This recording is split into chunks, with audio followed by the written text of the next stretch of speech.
Ki khubor ka Batesi TV ka umdi basnyambak penjaslian Rupa Premium Meghalaya.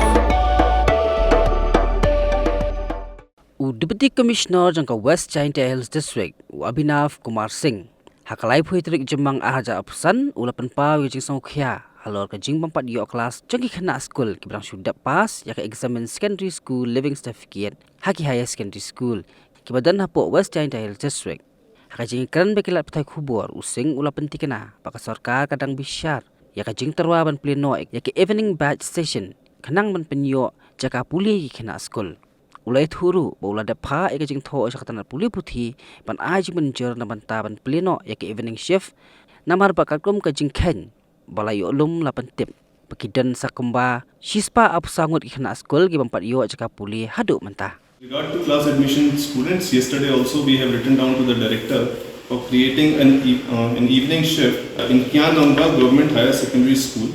We have mentioned to the Commissioner and Secretary and the Director for creating an evening shift for the students. So as of now, what has been reported by one of the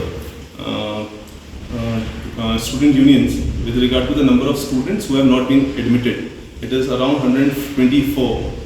Right, so by creation of evening shift, we will be able to cater around 200 students. So we are waiting for the confirmation. The moment we get the confirmation with regard to this, all the students will be easily enrolled.